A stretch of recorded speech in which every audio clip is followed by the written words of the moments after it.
And people are coming in. We have our first 50. And our first 100. Hi, everyone.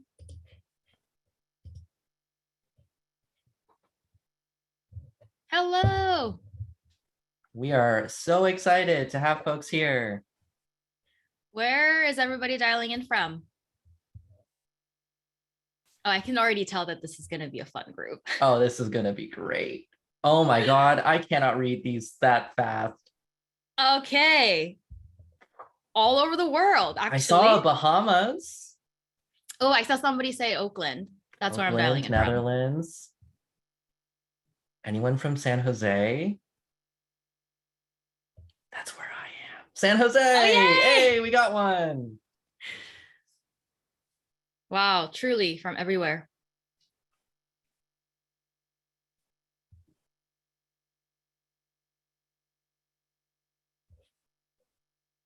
Amazing. We'll wait a couple more minutes for people to join, then we'll get started. I mean, the event's only been like happening for 1 minute. I know. We have 250. Yeah, so we actually hit capacity. So hopefully everybody who wanted to join can join, and folks who can watch the recording will watch it. Yep. I know. Thank you all so much for the support and love. It's been so heartwarming to see it. Look, I have the book behind me. I know. Took it out of my I got bookshelf. Mine right in front of me. Very exciting. Oh, yours has so many little stickies in it. I know. I put stickies for whenever I'm asked to do a reading. I like note it, so I know. That's so aesthetic. I do that for mine, except my stickies don't look nearly as good. And then I like travel with my books. The stickies get all bent, and then I just find random stickies in my luggage with like notes that I don't remember. It's hashtag author life. I think yours is a little more together. You know, I haven't been traveling much with the book, so I've been able to keep it quite nice and intact. Well, I think we will give it till, let's say 3 or 4 minutes past the hour. Great. Thank you, Madonna. They're reading the book for a book club at work. They just finished. That's so cool. That's really, really cool. Full of stickies, folded edges. I love it. Send me those pictures, y'all. Yeah. We gotta celebrate. Okay, a lot of folks doing book clubs. Yes, love that. I really, really love the idea of people reading this book together and pausing and reflecting. And yes, I am so excited for Lily's book. May have peeked into an early copy. Oh my gosh, don't spoil. I won't spoil anything.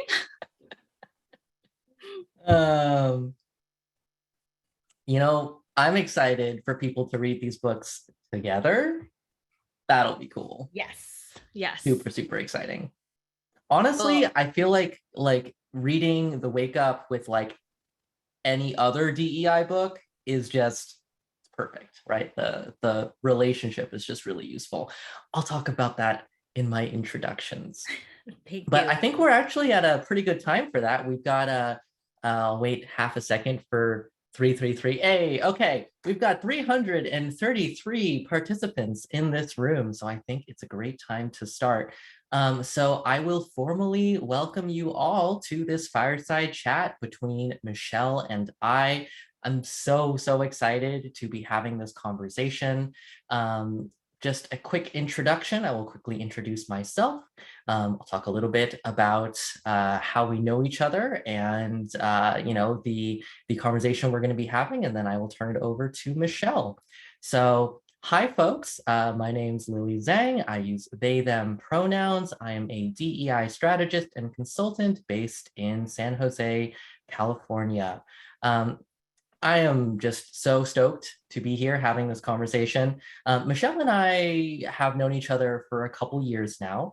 I believe we met in person at a conference back in like 2018. 17, 18? Yeah. 17. Anyways, a couple years ago. Or no, it's 2022 now, several years ago. What is time? Time doesn't exist, and it's fine. And we really hit it off. I think, we both have very similar approaches to this work. We have similar, I think, visions for the world that we want to create together. And so we've just known each other for, a good bit. And when I heard that Michelle wrote a book based on her work and her experiences, had to get it. And so I ended up with 2 copies because I think there was that influencer copy that you sent out, and then mine arrived like the next day. So it really was the book that I didn't know that I needed. I think when I got it, I read the first chapter. It was like, dig this, love the vibes. I will finish it later. And then the pandemic happened. So later happens to be February of this year or so. I sat down and was like, okay, time to take a look at Michelle's book so that I can give her a long overdue summary of my thoughts on it. And then I read the whole thing in one afternoon. Really, my thoughts around the book were that I've been looking for something for a while that addresses DEI from the practitioner side, with the sort of care and criticality that I think we need to be taking to this work. Because folks who follow me on LinkedIn know I talk a lot about accountability. I talk a lot about, what it means for the people doing DEI work and the organizations that bring in DEI practitioners to be making sure that our work has the impact we say it does. Nobody wants to be doing work that looks good but achieves nothing. Nobody wants to be doing work that is expensive and flashy, and yet, the effects fade away after a couple days. And I focus a lot on the structural side. I focus a lot on designing systems, designing processes, policies, practices. I'm not the most, talk about your feelings interpersonal practitioner person. I'll just admit that. That's not my jam. I'm not great at it. I leave it to other people who do it better than I do. Michelle's one of those people. I read the book and it was everything I needed. It really, I think, tackles the practitioner side of DEI from a place of care, from a place of love, and from a place of deep analysis. And like I said, criticality. So, I'm really, really thrilled for all of you to be joining us today. I'm going to turn it over to Michelle to introduce herself and the book. But we're going to have this conversation, and I hope that you all come away from it feeling like you are more grounded, more prepared to do effective DEI work, and can get back to it inside your organizations to make the impact that you want to. So thank you all.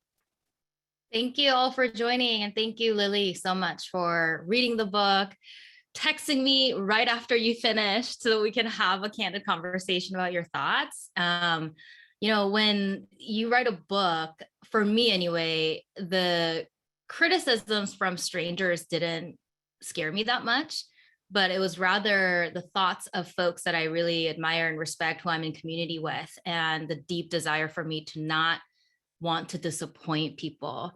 That was so loud in my mind. So every time I hear from folks that I'm in community with, who have read it and who could really feel the intent behind the book and the care that I put into it, it really does mean the world. So I just want to thank you again for reading it and just holding all of those reflections with so much care and letting me know right after you finished reading it, because that was really exciting for me to get the text. I was in my kitchen and we had a really wonderful conversation. So I appreciate the support. I had so many thoughts and I was going to forget them if I didn't text you immediately. So I'm glad I did. Appreciate it. Hi, everyone. My name is Michelle MiJung Kim. I use she, her pronouns, and I am calling in from Oakland, California, also known as the Ohlone territory. A little bit about myself. I identify as a queer Korean American immigrant, a woman of color.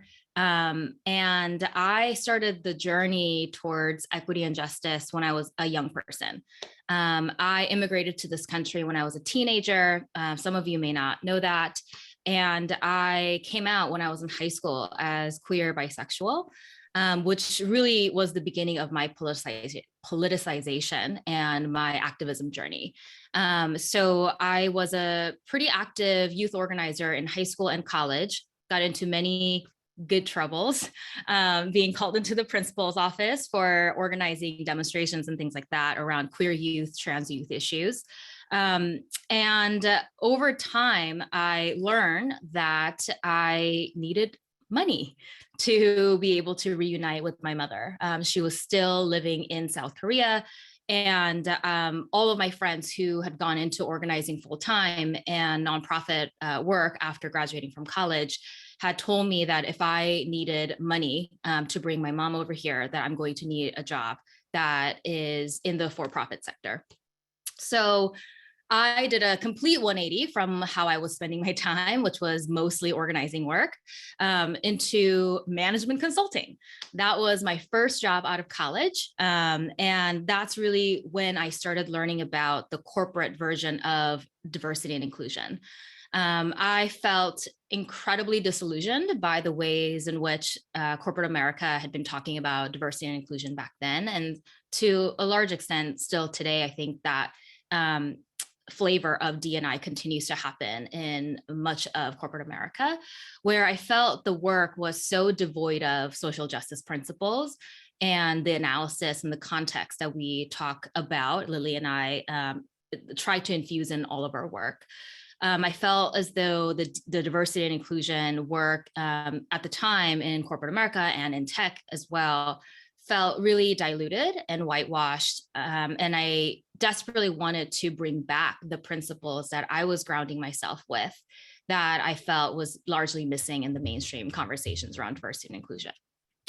Then I pivoted my career into tech and worked with a couple different startups within startups, and ultimately decided to leave the tech industry altogether to start my own company called Awaken, where we wanted to do work that is rooted in social justice and do equity education for different organizations that could close that dissidence gap. So that's a little bit about my journey. And I wrote this book as a way for me to capture the lessons learned, but also, really honestly, some of the tensions and conflicts and paradox that I lived through as a woman of color, as a queer person, as also a practitioner doing this work with various organizations and executive teams. So I am excited that this is now out into the world and people are able to grapple with some of the topics that I've been grappling with over the years. And I've been getting some really lovely notes and messages from folks who are, reading it with just so much care. So I am grateful to be here and I'm grateful for the space. I'm so thankful for you, Lily, for us to have this conversation today. Yeah, likewise. Thank you so much for that excellent introduction to this great conversation today.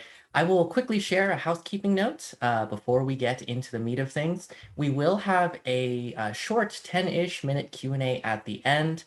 Due to time constraints, I will ask that folks submit their questions under the Q&A tab within Zoom, and I will review the comments and pick a few at the end. Now, keep in mind, both of us are unlikely to have this be our last event. There's going to be lots of other opportunities to contact us, to message us, to engage with our content. So if you don't end up having your question answered here, just reach out. I'm sure that we will be able to, chat about what you want to.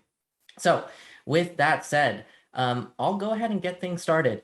I want to start with a sort of meta question. I feel like authors get asked all the time, like, why did you write this book? Which is interesting because most books have a section in the beginning that say why I wrote this book. And so, my usually snide answer to that is like, please buy the book and then open it and then read why I wrote this book. So I'll ask you a different question. You talk a lot about why people doing DEI and interested in DEI need to ground their work in knowing their why. And so why did you choose to do that, right? Why is it so important that people need to find their why? Yeah. I find that in our work around DEI, there are several different whys that people have been using to justify the work being done.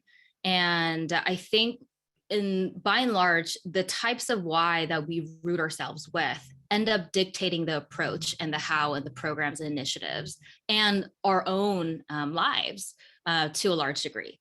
So, for example, I know so many organizations still rely on the why behind doing DEI work related to the studies that have come out that show that if you have more diversity in an organization, you're more likely to be profitable, you're more likely to be innovative, and so on and so forth. So that's what many of you on this call are probably familiar with, which is the business case for diversity. I've seen that be used time after time, only to fall short of the results that we actually need to see in the workplace and beyond. I see that, when we root ourselves through the business case, then all of our efforts, as soon as it starts deviating from that profitability expectation, that the work becomes incredibly short-sighted and short-term. So in order for us to actually do this work in a sustainable way, we need a much more grounding and sustainable why that's not going to be, based on the rhetoric of capitalism, right? And even the notion that we want to do this work in order for us to gain more money, I think once we start examining the actual outcomes of companies that are doing really, really well, it starts to break down pretty quickly. And so the why that I want folks to grapple with is beyond the business case, because I ultimately believe that we cannot expect social justice outcomes to come from a why rooted in capitalism. And the second why that a lot of folks tend to use is it's just the right thing to do, which I think is light years better than the business case, but it often also centers people in a position of being a savior. And it distances us from the issues that we're trying to tackle from a standpoint of a bystander, from an outsider. Oh, look at these injustices that other people are experiencing. I want to be able to support them. And unknowingly, we become a distant participant rather than an active party to the systems of oppression, who's either benefiting from or are harmed by the systems that we're trying to dismantle. So the why that I believe is the most sustainable, that we don't talk about often in this way, and I think this is a point that I really want all practitioners to reflect on, is how we think about all of these systems of oppressions as being intertwined, interconnected, and how all of us are harmed by it. And by that, I mean, I reflect on the quote that talks about how all of our liberation is bound together. And I pepper so many of these lessons and things that I've learned from other people, other writers, thinkers, and poets in the book. So I want to make sure that all the credit goes to people that I have learned from. But, this idea of interlocking systems of oppression that came from the Combahee River Collective really sheds light on the fact that no struggle exists in a vacuum, right? And I want everybody to understand that when we talk about systems of white supremacy or patriarchy, we're not just talking about trying to show up for people of color and just for marginalized genders. I want white people to want to dismantle white supremacy, not just because they have people of color friends, but because they know that white supremacy is robbing them of their humanity too. White supremacy is robbing white people of their humanity at the same time it is oppressing people of color. I want men to want to dismantle patriarchy, not because they don't want women in their lives to suffer, but because they know that it's the same force that's robbing them of their ability to be emotionally vulnerable, robbing them of their ability to stay at home with their kids without penalty. And I want people to fight against ableism, because all of us are harmed by the rhetoric of ableism that is so deeply embedded in racism, transphobia, homophobia. All of the isms have very similar rhetoric of pathologizing, criminalizing people who are seen as less than perfect than the white ideals. So all of this to say, I think when we approach DEI work as if it's a favor to marginalized communities, or that it is for the betterment of the company's bottom line, we end up creating the trap that we all get stuck in, where we can't actually go out of the expectations of these very specific outcomes that are not actually gearing towards our collective liberation.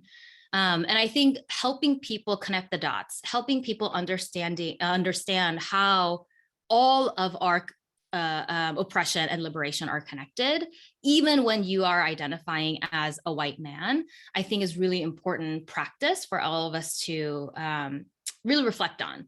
And hopefully we can embed this message more deeply into some of the organizational work that folks are doing, so we can get away from some of the more ineffective but traditionally used rhetoric of why we do this work. Yeah. Wow. I'm just going to let that all sink in for a little bit because that was incredible. Thank you. I want to add one thought, which is that along the lines of the traditional approach to DEI not working, we actually do have some pretty recent research on the downsides of how things like the business case for diversity backfire.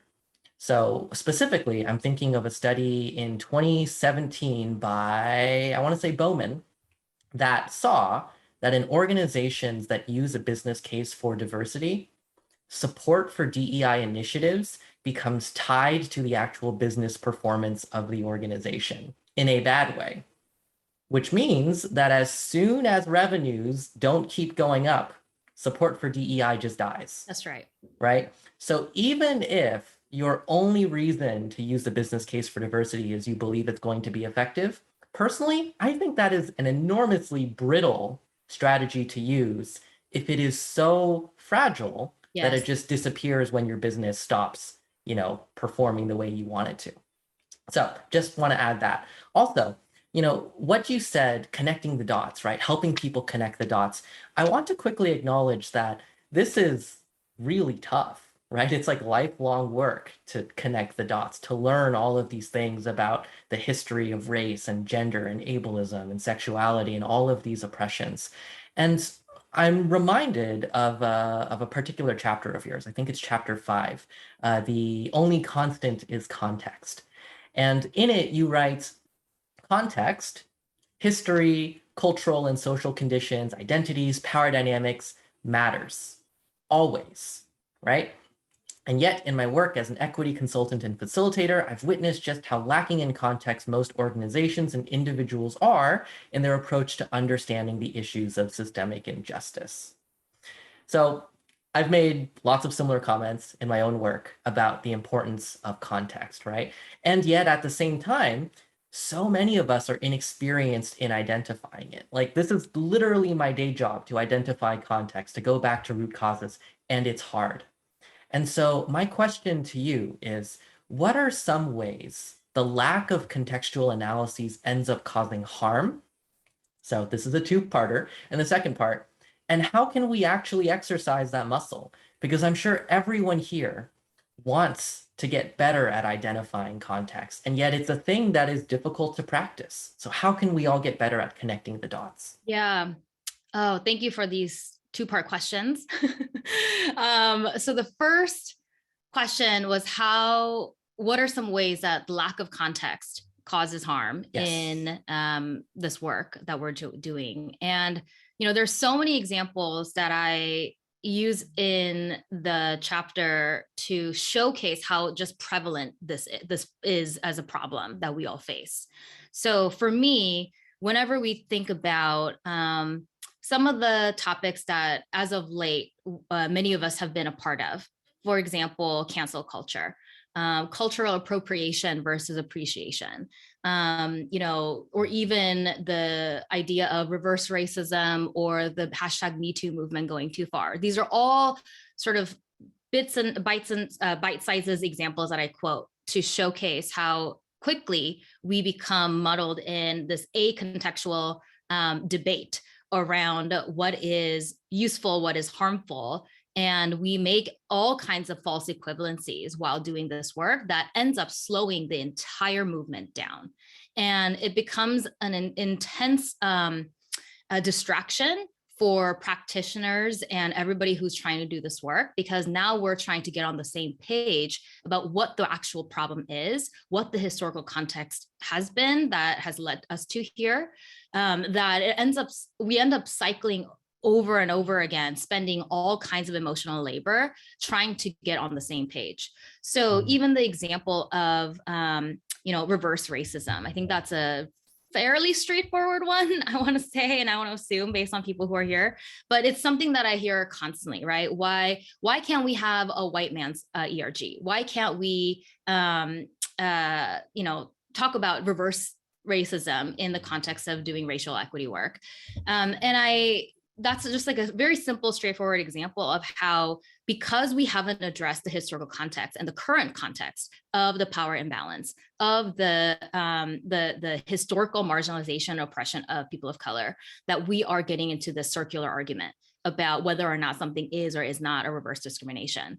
And we end up getting caught in this net of false equivalency that happens so often, and it's so distracting to the work, right? So that's just one example. Another example is, I don't know if this is still a conversation that's being had, but a couple of years ago, this notion emerged that, if we're having all these different inclusion categories around people of color, around gender, sexual orientation, ability, disability, age, and so forth, we should also include introverts. I don't know if you've dealt with that, but several of my clients had brought up, do we need to create a safe space for introverts? Let's make sure that that's also a part of our DEI strategy and the demographic that we target. Now, that in and of itself shows me that we are not on the same page when it comes to who we're doing this work for, right? That somehow we have equated introverts as a historically, categorically marginalized group of people. Now, there's a difference between cultural bias versus historical oppression of an entire category of people. So, for example, there may be cultural biases against introverts in corporate America. However, there has never been a legal policy that have rendered an entire group of introverts to be marginalized and oppressed. There hasn't been a segregation based on introverts versus extroverts. There hasn't been hiring discrimination that's been, written into law. So I think we need to be careful when it comes to doing this work, that we are really looking at what it is that we're addressing. Because if we can't agree on the problems, we can't agree on the types of injustice that we're addressing with our DEI or social justice work, then we end up, again, making these false equivalencies and end up trying to do this work for the sake of political correctness, rather than really being clear about the goal of the movement. So that's just, those are some of the examples of how the lack of historical context, the lack of cultural context and power dynamics analysis leads to distraction and unnecessary work that we then have to do to clean up the conversation. And in terms of how we get better at doing the contextual analysis and bringing in the context, I think that one, it's an ongoing education that we all need to do, right?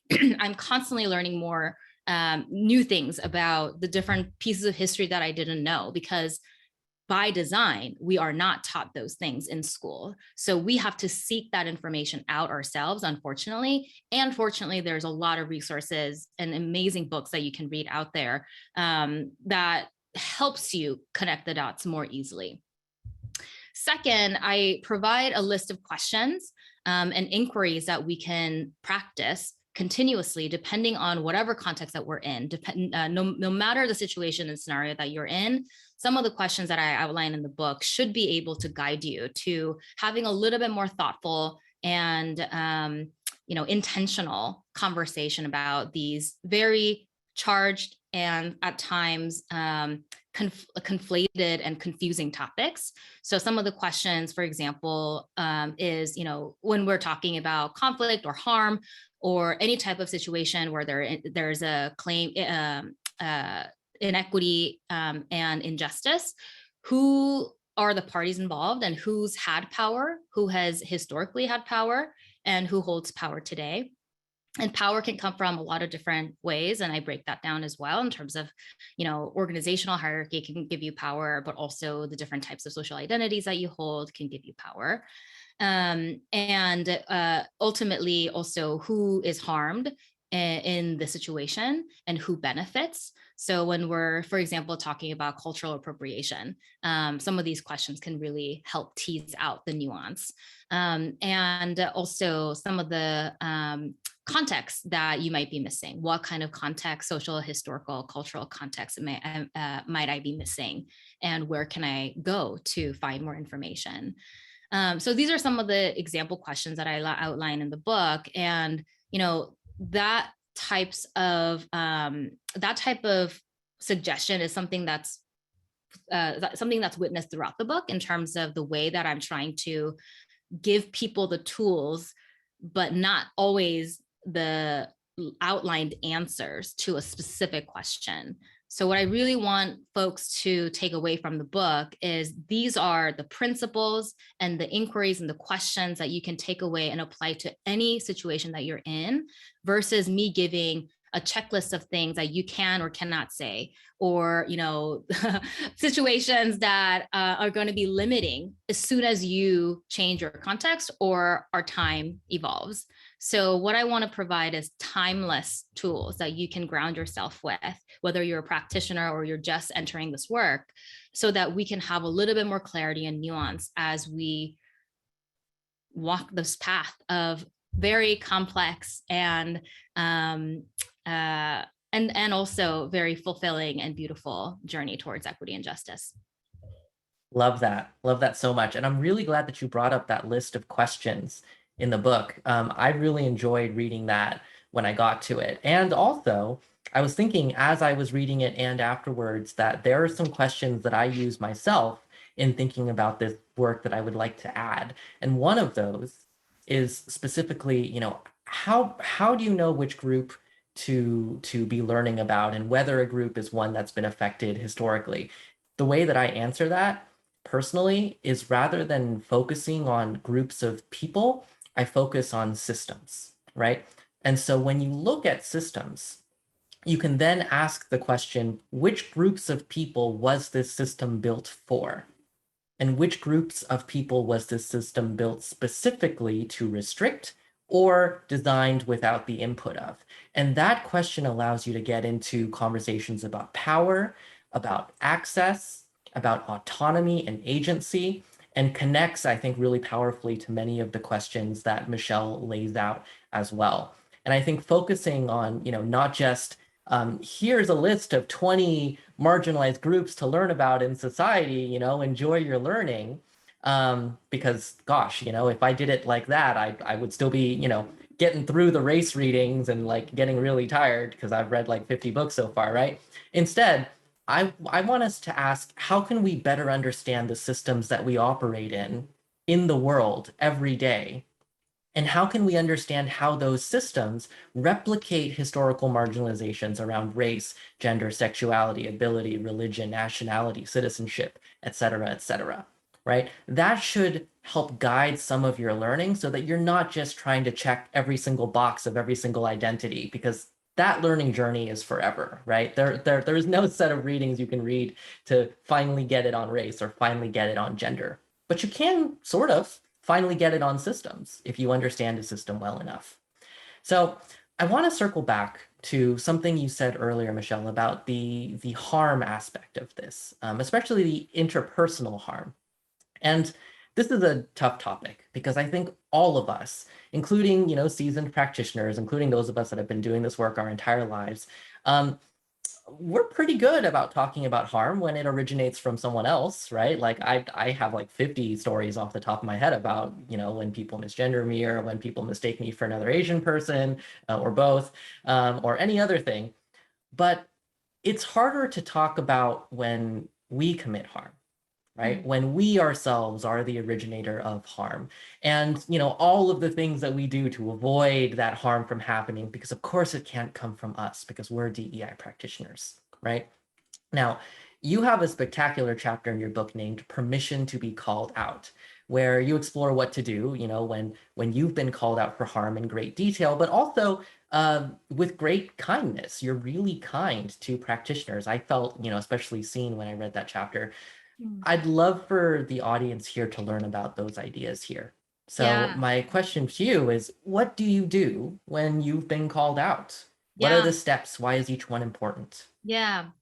I feel like there are so many practitioners probably in this room who even teach people how to apologize when they've committed harm, when they have made a mistake. And yet I believe that it never gets easier, at least for me, when I cause harm, and when I have been called out or called in even. And sometimes I think the difference between calling out, calling in becomes very muddled when we're on the receiving end of any type of feedback. And I've seen the defensiveness and the shame and the guilt really overwhelm folks in a way that inhibits them from being able to practice accountability in alignment with their values. So I think it's an important topic for us to delve into, even before stepping into the, what to do when you've caused harm, but kind of questioning why is it so difficult for us to receive not only feedback, but to understand that we are capable of harming others, even when our ultimate intention and our values may be aligned with the broader movement towards equity and justice.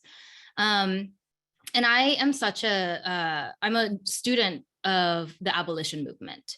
And I think it's one of the most urgent and important movements of our generation is talking about the prison abolition, but also the teachings of abolitionists within that movement.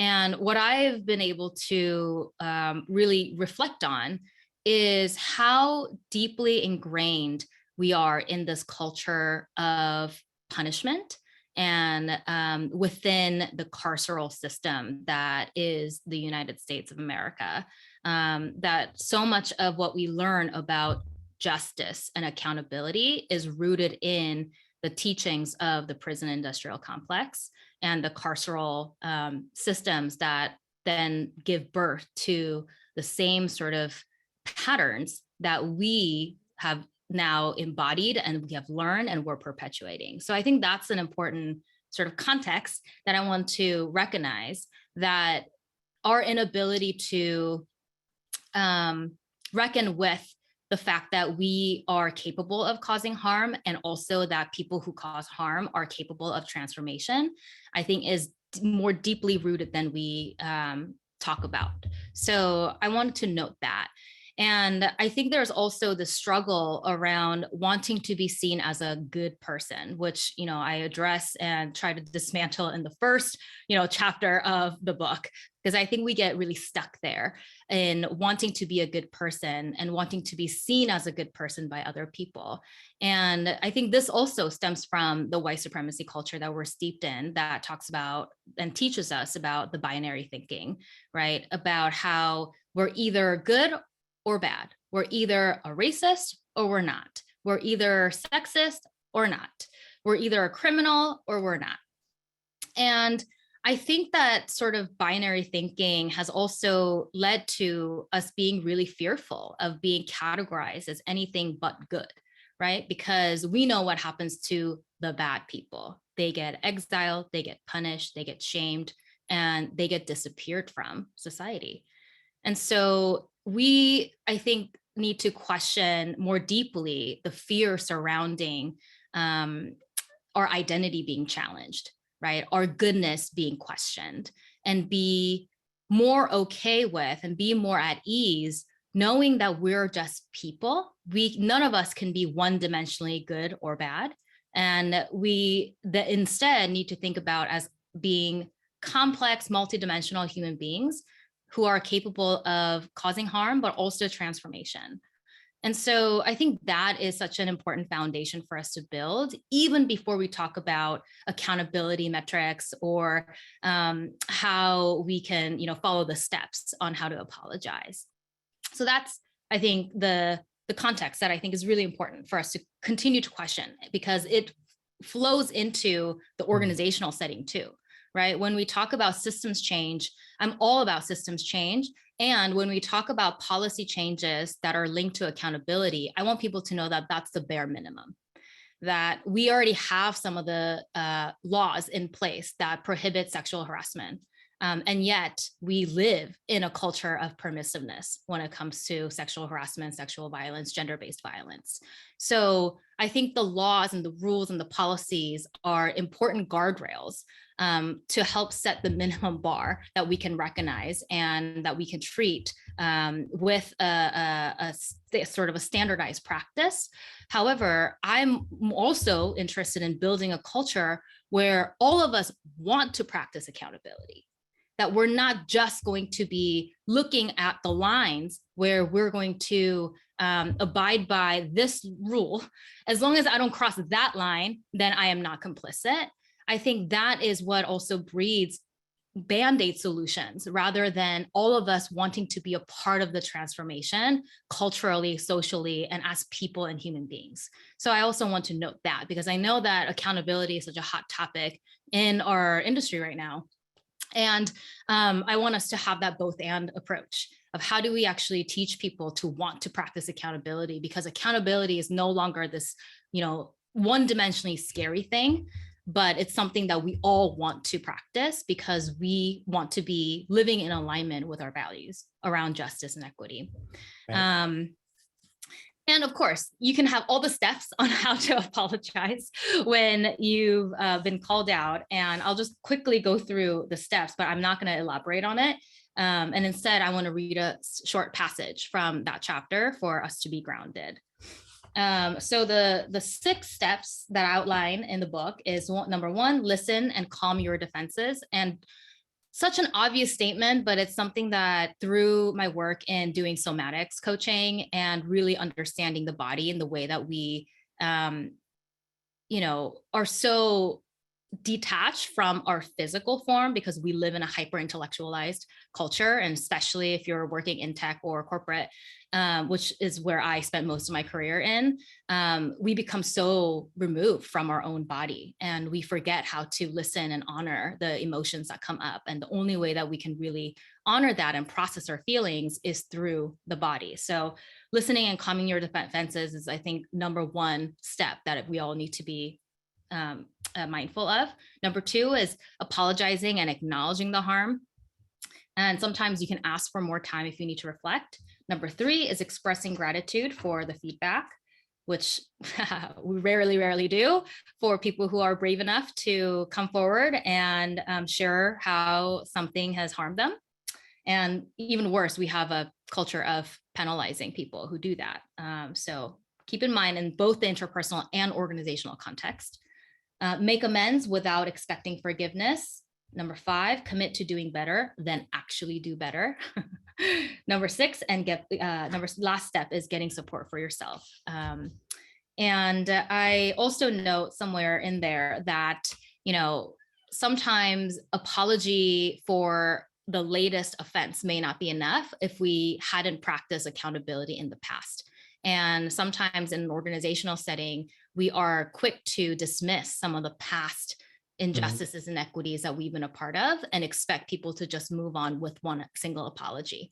So I think that's another really important nuance that we need to be keeping in mind, that trust is not built off of one apology, that it's a culmination of our actions through the years. And if there's been harm that has been either repeated or been done in the past that hasn't been accounted for, we also need to address that as well. And that applies to interpersonal setting, organizational setting, our society at large, right? When we talk about things like reparation, when we talk about so many of the injustices that folks have lived through, that there still hasn't been real accountability, and therefore, no healing or repair could come from that. Yes.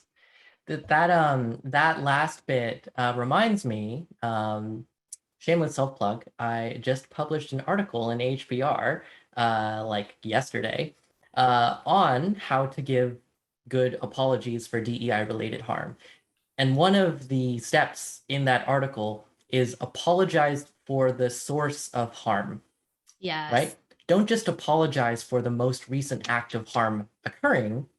Go to the root of that harm, be it in systems or processes or people or all of the above, and apologize for that source.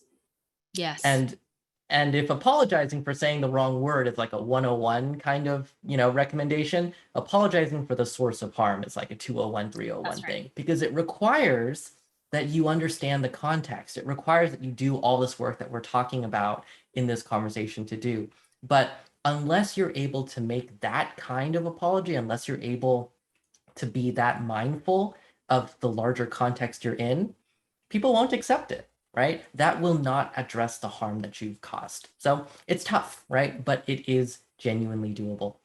Now, I think that's such an important point, that addressing the source of the harm. And I really appreciate you pointing that out. And I think the ways in which that we often forget the conditions that birth the violence and the harm, that is if you take anything away from this conversation, is how do we continue to get back to the source of injustice and harm and violence? And how do we address and transform the conditions so that the harm and the trauma don't have to repeat over and over again for the same marginalized communities over time? So thank you. Thank you for sharing that. Thank you. Thank you we're for very, writing very what you did. Out on time, because I was going to read a brief passage, but I'm not going to do it. But I was going to read page 130 through 131. So if you have the bookmark it, people, go there. And or buy the book.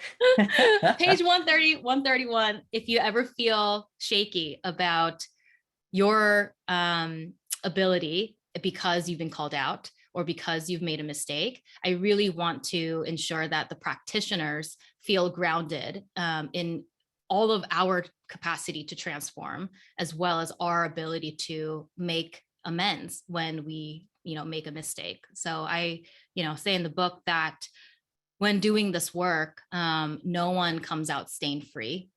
And if anyone claims that they've been doing the work but are standing without any wet paint on them, then perhaps they haven't been doing the work at all. So I want us to practice grace and also forgiveness when we are approaching this work. And I think I saw some people mention Mariame Kaba's work, who is an incredible abolitionist.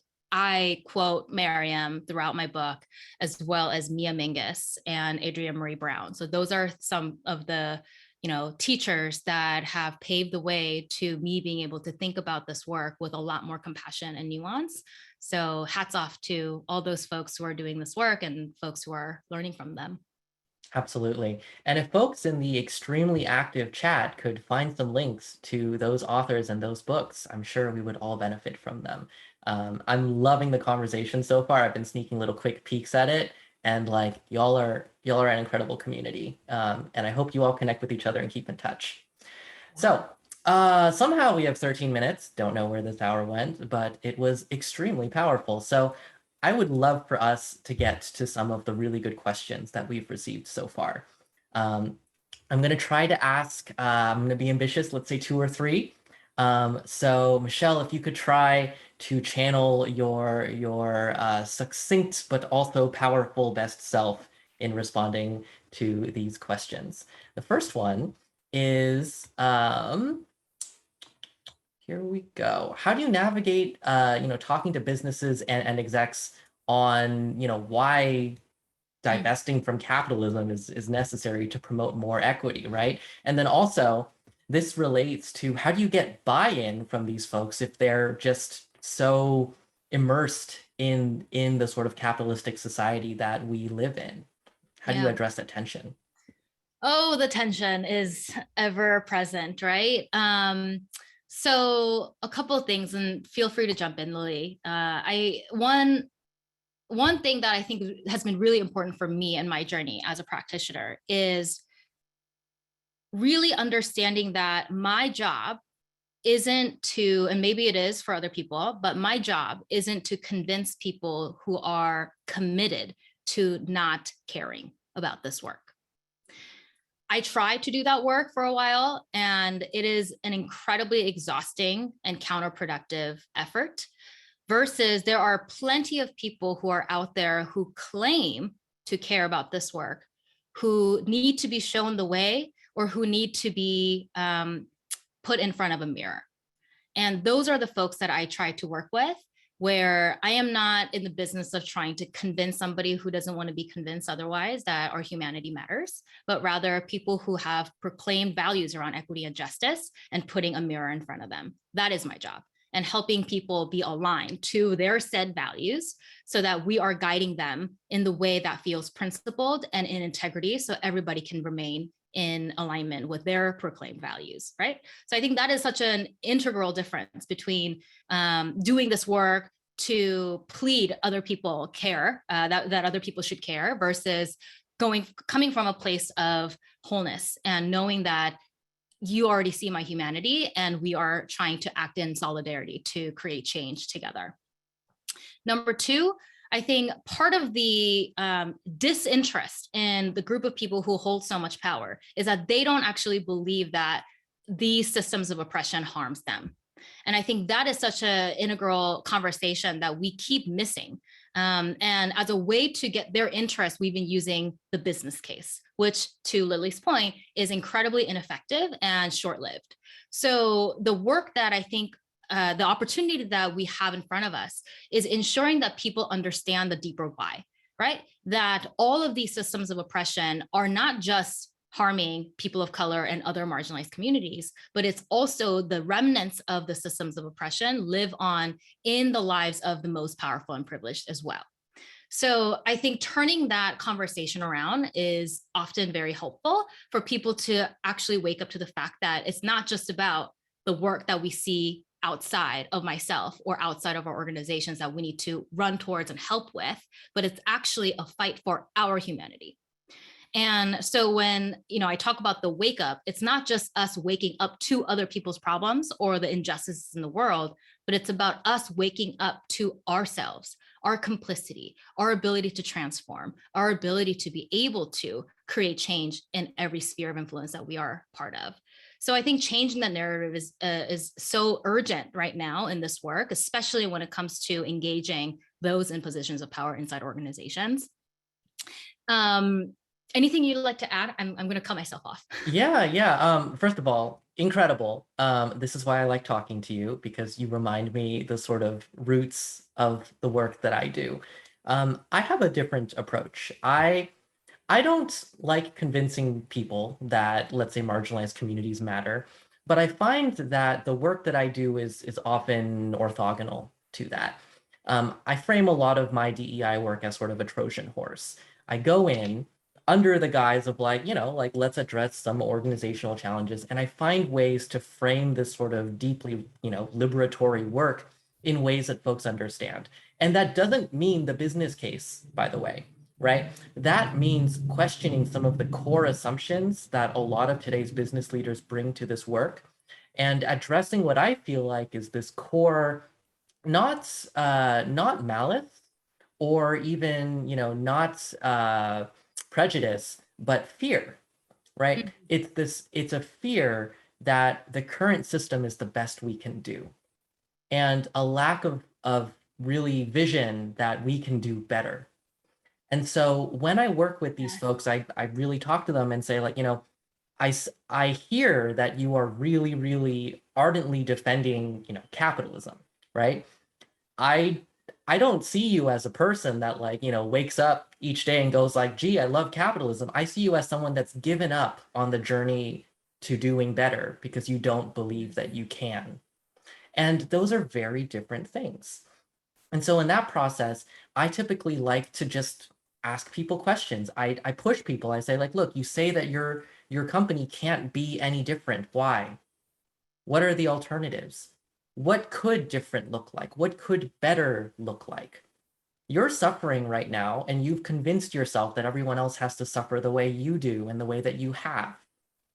I hear that you're scared, that there is something better, and that you feel maybe ashamed that you haven't sought it out yet, or you haven't tried to build it yet. And I think a lot of corporate leaders are like this, right? They're not bad people. They just have lost faith that they can create something better. And I see myself as someone that can help them not only, convince them that there is something that they can do better, but to help them get there. Yes. Because efficacy is the solution to fear, right? Not just believing that better can exist, but knowing how to get from not great to better. All right, that's the reason why I do my work. That's the reason why I post what I do on LinkedIn. That's the reason why I wrote my book, right? Because I genuinely believe that we don't lack empathy, we lack efficacy. We don't know how to get from the shitty present to the less shitty future. And that's a solvable problem, right? Yeah. So that's my 2 cents on I it. love your 2 cents. Thank you for that. I think what's really powerful is the requirement for us to have the vision for a different future. I think that is such an important message for everyone doing this work, to not just think about dismantling the systems of oppression, but also at the same time building something that's better. And this is, again, something that I've learned from Mariame Kaba and the abolition thinking, is we're not just fighting against this thing that's bad, we're at the same time rebuilding and building something totally new that we are envisioning outside of the paradigm that's killing all of us.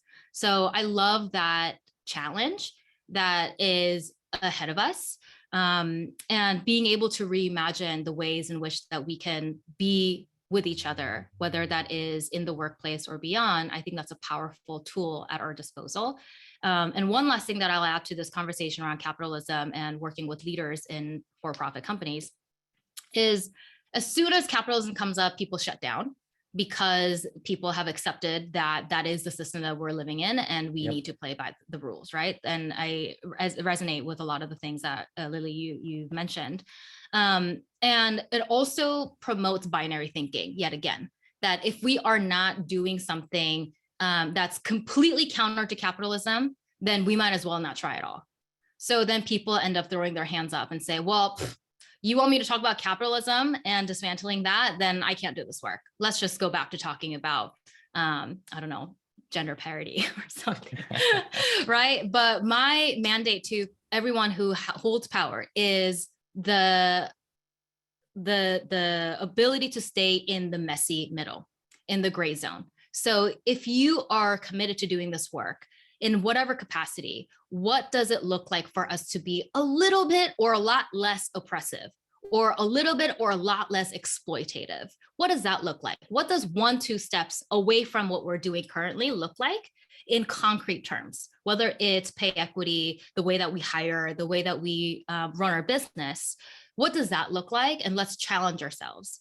And at the same time, when I meet with executive teams, one of the first questions that we grapple with is, what are the trade-offs? What are we willing to give up in order for us to stay in alignment with our proclaimed values around equity and justice?